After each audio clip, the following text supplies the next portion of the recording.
We had two major open weight models go live this week, GLM 5.2 and Kimi K2.7 code. With all of the controversy around Claude Fable, it is now more important than ever to understand how powerful local LLMs or open weight models can be. I want to be upfront though, both of the models we're looking at today would require server-level hardware to run locally. They're not something you can run on your average home computer. But even if you don't have the hardware beef to run these, using them via cloud services or API is still very cost-efficient, very powerful, and arguably more geopolitically secure than some of the closed models out there. So in this video, we'll go over an overview of the models. I'll show you 3 different tests that I run. We'll talk about the score from each model, and then I'll give you an overview of what it would cost to run these yourself. Before we get into that, if you're new here, please subscribe, and there's timestamps down below if you want to jump ahead. So I tried to lay these all out side by side. First of all, an overview. If you're not familiar, GLM is made by ZAI,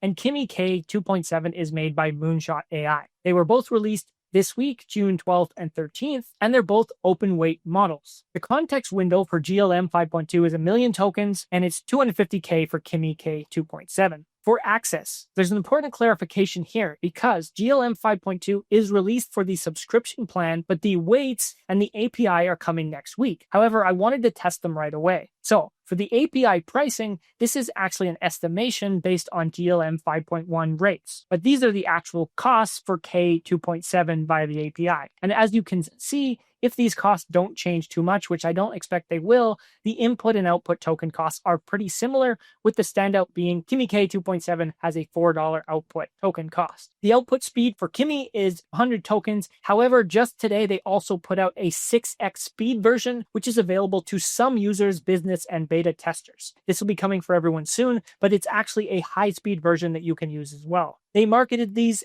once again as the million context window, and they benchmark Kimi K2.7 versus K2.6, and there are a lot of major upgrades. I mentioned this at the start, but could you actually run these locally? And the question for most people is no. Even though these are open weights that you can go download on Hugging Face, Kimi available now, GLM coming next week, most people don't have a beefy enough server-level hardware to run these models, but this is a brief overview of what it would take. So with that said, I'm testing these via the subscription for GLM and via the API for Kimi Code, even though I also have a subscription for Kimi. The first task that I asked these to do was build a website. This is something that I think a lot of people are doing with AI, and so it's a great, simple task to do. I said, build a single page marketing website for a fictional coffee subscription called Drift Coffee. I gave them a couple requirements such as a hero with a brand name, product highlights, and how it works section. There's also a pricing section and a footer, and I asked it to be visually polished, modern, and responsive. So what do these both look like? And you can kind of get a preview of what the score is here, but we'll talk about those in a second. So first of all, the GLM website. And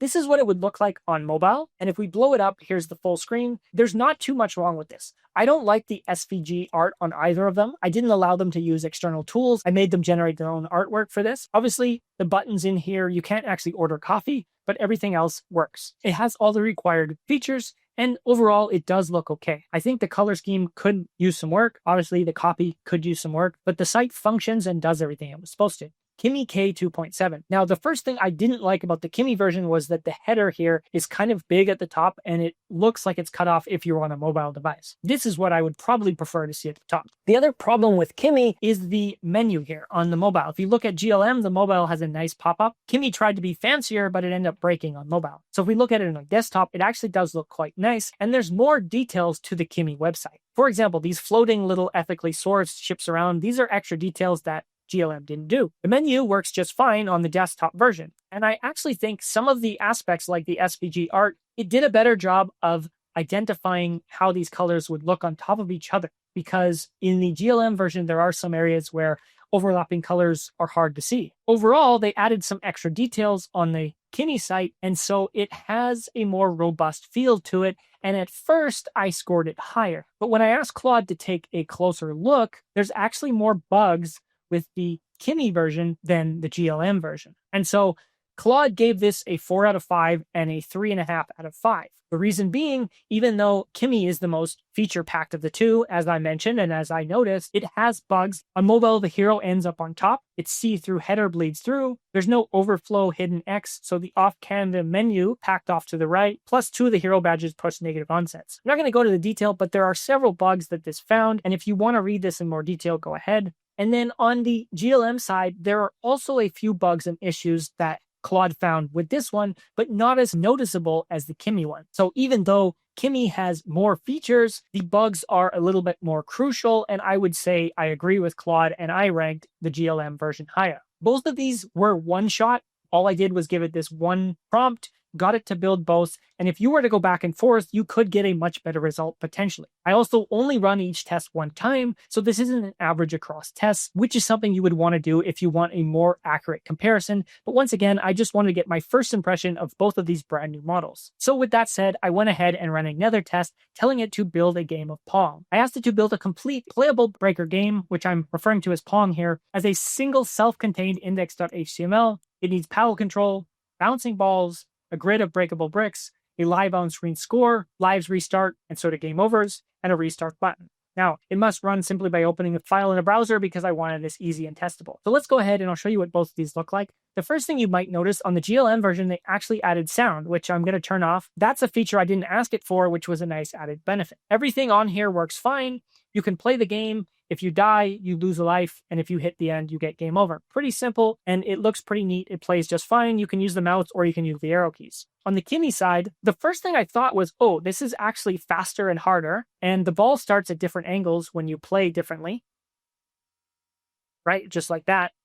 And so at first, except for this one not doing anything extra like adding sound, I kind of like this version better. However, when I asked Claude Code to take a deeper look, the reason the ball actually moves differently and it feels harder is Kimi's version has several bugs with it, which is why there's such a higher score of 4.5 on the GLM version for both me and them. And this is why initially I did score Kimi Code 4.5. I thought it looked good, but once we dove in deeper, I would definitely agree with Claude and I would probably rescore this as a 3 out of 5. There's no delta time, so the speed scales with my monitor's refresh rate, and the paddle rebuilds the ball's velocity with every hit. So what actually felt like difficulty was bugs. However, there is one real difficulty setting, which is a ball speed ramp. However, it's dead code and it never runs. So diving in deeper, what looked better at first, probably not. In terms of how they look and feel, that's up to you. I kind of like them both evenly. It's a bit of a different color scheme with different designs. So moving on, the final test that I asked this to run was a simple writing social copy. This is a pretty boring test, but it's something I do all the time.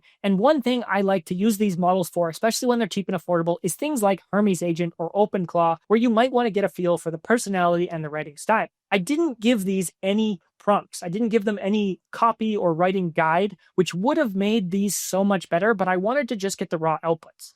So I simply told it to write me social media launch copy, announcing drift copy, LinkedIn, Twitter, Instagram, email subject line. And honestly, Claude gave the GLM version slightly higher results because it's called it sharp and specific, but I would kind of call these a tie. Nothing really stood out much, one or the other, as being very over the top. They both felt pretty generic and on brand, and you would have to prompt these with a soul.md or with a writing guide to get better results. Neither of them did anything wrong, but neither of them did anything too special. We just launched Drift Copy. Drift Copy is here. I'm not going to go through all of these. They're pretty straightforward. LLMs tend to treat Twitter as the 250 character limit, which is also fine. I like that it left out hashtags on Twitter and it gave them on Instagram because that was in the instructions. And neither of them used any emojis because I told them not to be overuse on the emoji. So they both followed the instructions. They both did a meh job. Nothing spectacular on the social copy. Finally, what did the actual cost look like? Well, it came in pretty damn close. It would have been about 65 cents on either of these to run all of these tests. The one important caveat is the in-token context rereads the cache each turn.